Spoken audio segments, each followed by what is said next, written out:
දෙවියන් වහන්සේට මහිමය වේවා. අද දවසෙත් අපි වචනේ හෙළිදරව්වට ඇතුල් වෙමු. මාතෘකාව තමයි අපි කතා කරමින් සිටින දාසකමේ ආත්මය. Spirit of bondage. බය උපදවන දාසකමේ ආත්මය.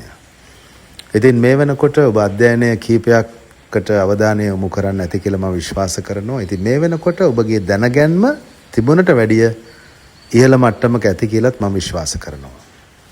එහෙම කළොත් ඔබට පුළුවන් ආලෝකයක් වෙන්න, ජීවනයක් ඇති කෙනෙක් බවට පත් වෙන්න.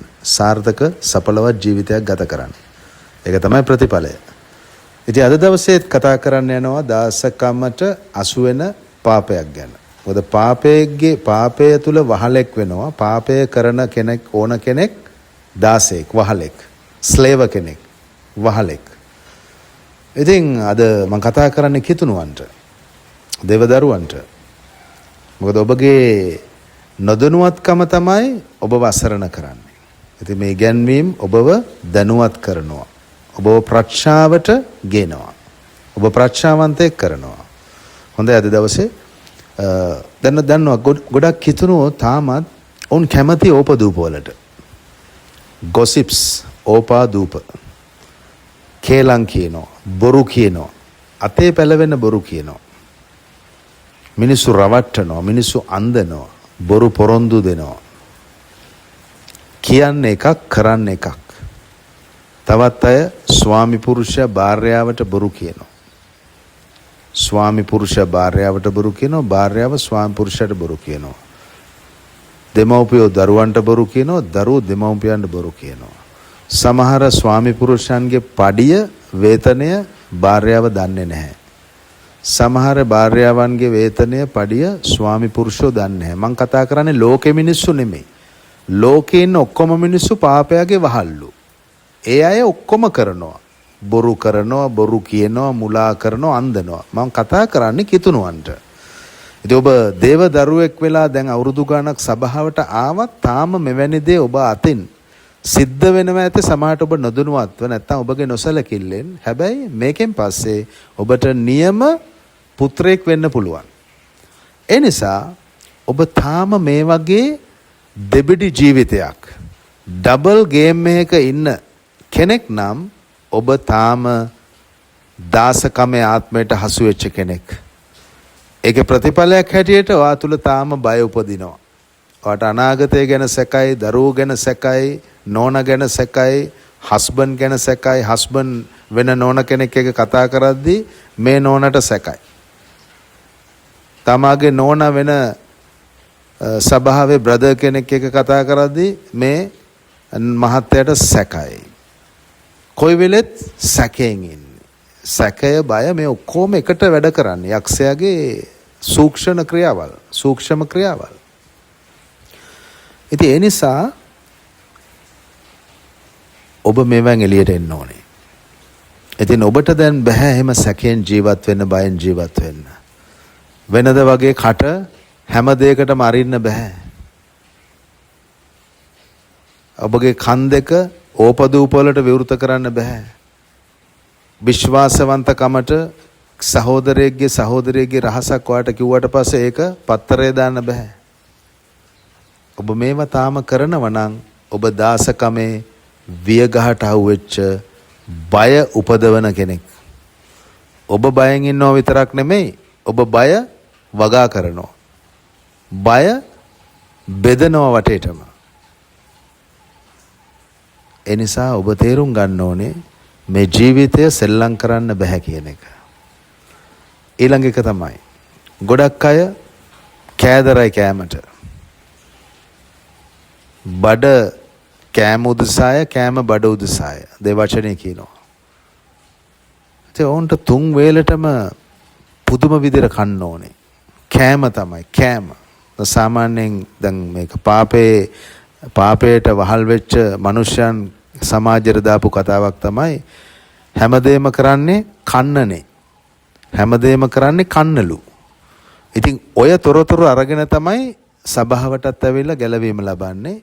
ඒක උඩ තමයි ජීවත් වෙන්නේ. ඔක්කොටම කලින් අපි කාලේ ඉන්න එපා. ඉතින් තමා කනවා.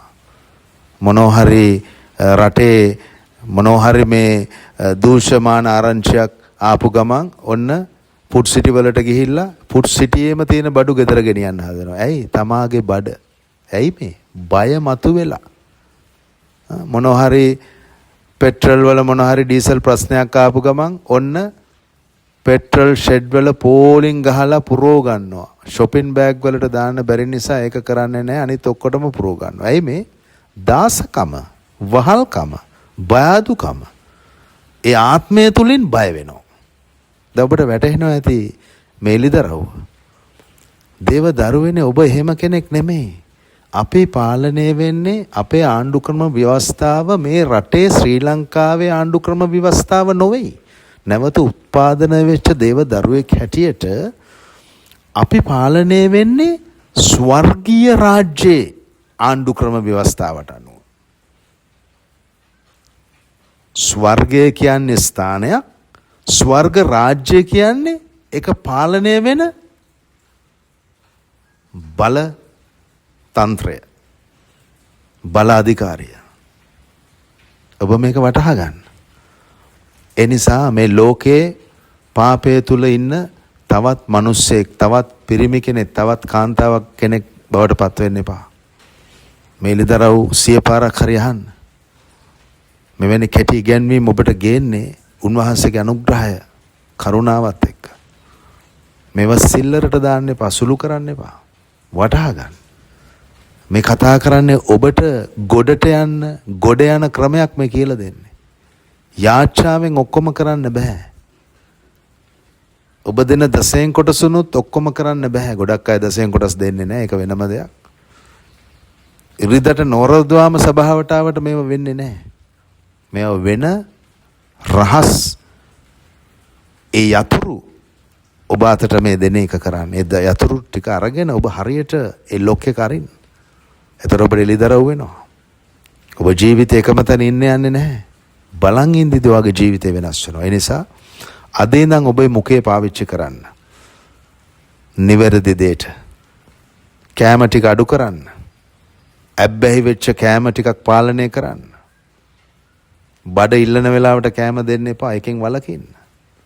ඒකම කටට එන හැම කුණුහරුපයක්ම කියන්න එපා. පාලනය කරගන්න. කනට ඇහෙන හැම දෙයක්ම විශ්වාස කරන්න එපා. ඒවෙන් වළකින්න. පුළුවන් තරම් ඔබගේ ඇසුරු කරන සමාගම් දැන් වෙනස් කරන්න. මිතුරු සමාජය වෙනස් කරගන්න. දේව භක්තික තමාව ඉහළට ඔසවන දේව දරුවන් එක්ක ඇසුරු කරන්න. දේව මනුෂ්‍යයන්ව ගෞරවයෙන් සලකමින් ඔවුන් එක්ක සහභාගිකම් පවත්වන්න. ගෘහ සෛලවලට සම්බන්ධ වෙන්න. මෙවැනි ක්‍රියාකාරකම් තුලින් ඔබට පුළුවන් බය උපදවන දාසකමේ ආත්මයෙන් සදහටම ඉවත් වෙන්න. මොකද ඔබ මෙවැනි කෙනෙක් වෙනකොට, මෙවැනි කෙනෙක් වෙන්න තීරණය ගන්නකොටම දාසකමේ බය උපදවන ආත්මය ඔබව දාලා යනවා යන්න. ඒ නිසා අද පණිවිඩය ඔබට වැටහෙන්නේ නැති මේක තදින් අල්ල ගන්න, තදින් ක්‍රියාත්මක කරන්න. Thank you. God bless you.